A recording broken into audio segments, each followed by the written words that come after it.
There's just something about the ocean, the way it's constantly moving, always changing, but once a year, it goes to another level, the king tide. These are the biggest tides of the year, where the water surges onto the shores of waves you don't see every day. It's dramatic, unpredictable, and unlike anything you'll experience. So what's a king tide? It's when the moon and the sun's gravitational pull align perfectly with the Earth's rotation. When that happens, the water level surges to the highest point of the year. The waves surge higher, water floods onto the shore, and the coastline transforms into something unrecognizable. It's pretty incredible to witness. For photographers, the king tide isn't just about snapping a picture. It's about capturing something rare and full of energy. The waves, the way the light cuts through the spray, and the intensity of the moment all come together to create something unforgettable. It's not just about the photo, but getting the shot that captures the raw power of the ocean and the moment itself.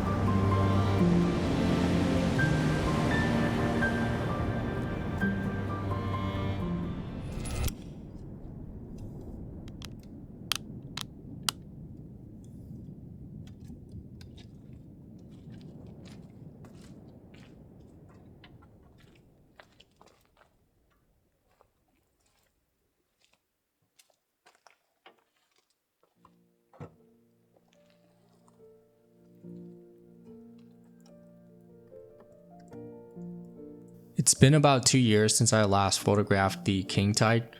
The last time, I don't think I really captured the raw power of the waves crashing, so I'm gonna give it another shot.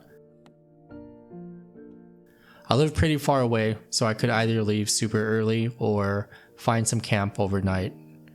I think you can guess which option I went with.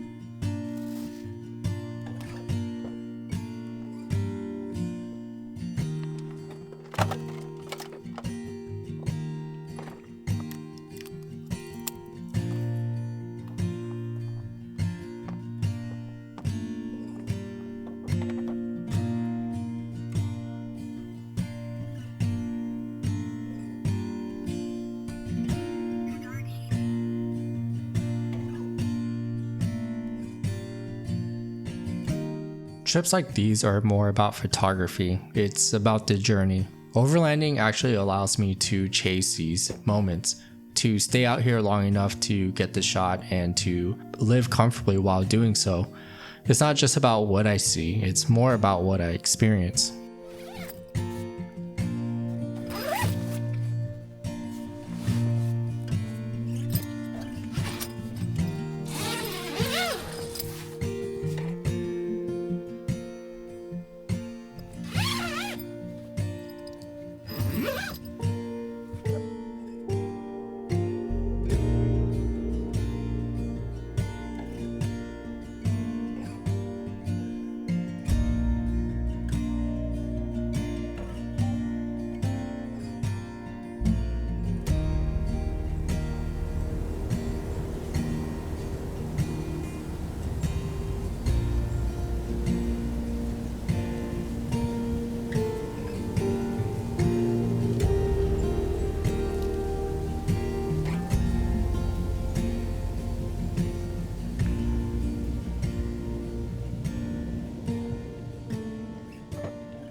So unfortunately, I didn't bring my fridge because I knew I was going to come here for only one night. So there's really no point of hauling all these things just for a one-nighter. Feels weird making noodles or eating noodles without like eggs or any sort of meat. So as for today, this is just going to be just straight out of the packet. And then right after this, I think I'm going to head out to Cape Disappointment, wait it out for king tide, and then we'll see what I can get.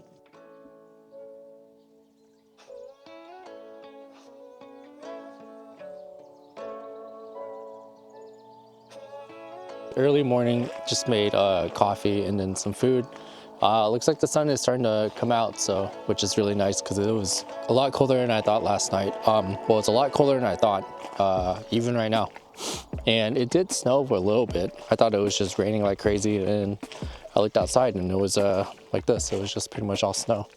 But yeah, if you guys ever come out to like Cannon Beach or anything, this is a pretty neat spot. I mean, I'm obviously right down there, but if you take, I guess, this driveway down, you'll see another campsite. You didn't want to do that. There's another camp spot like way down there, and then I don't know if you can tell, but there's a little tower, radio tower way over there. You can also camp there as well. Anyways, it's like 30 minutes away from Cannon Beach. Gonna finish packing, gonna finish eating, and then we'll head out of here.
Okay, so I am somewhat of a rush to get there. I didn't realize how far it was. I thought it was like at least an hour away, but it turns out that I was like an hour and a half away. Also, it took me kind of a while to land my drone for some reason when it's foggy outside, like how it was this morning. The sensor thinks that the ground is a lot farther than it really is, or a lot closer than it really is. So when you try to land it, if it's like 50 feet high, it thinks it's like 10 feet high. And so, yeah, it just wouldn't land. So that took a little while. But anyways, now I'm in a rush to get to the spot. But yeah, hopefully I can make it there on time.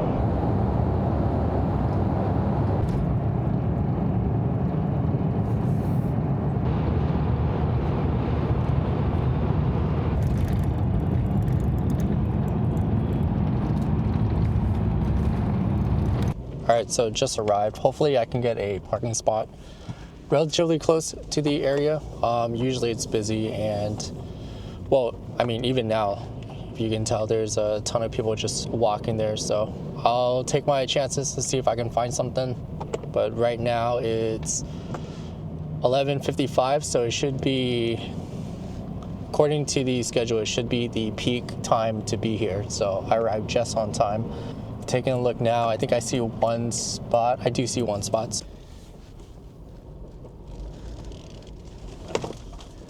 Right here.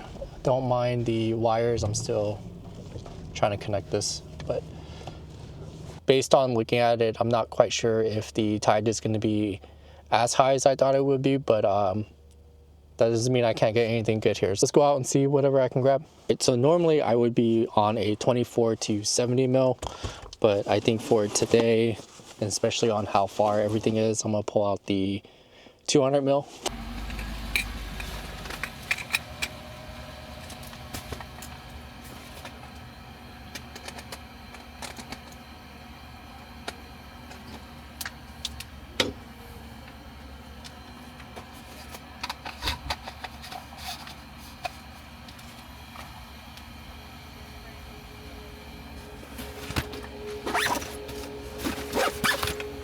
I've made it to Cape Disappointment, and while it's sunny and calm today, this place still carries so much more character. It's one of the foggiest places in the United States, averaging over 100 days of fog each year. The name Cape Disappointment comes from an explorer in 1788 who missed the entrance to the Columbia River, but standing here now, it's hard to feel disappointment by the view. Even though the king tide isn't as dramatic this time, being here to experience the coastline is always worth it.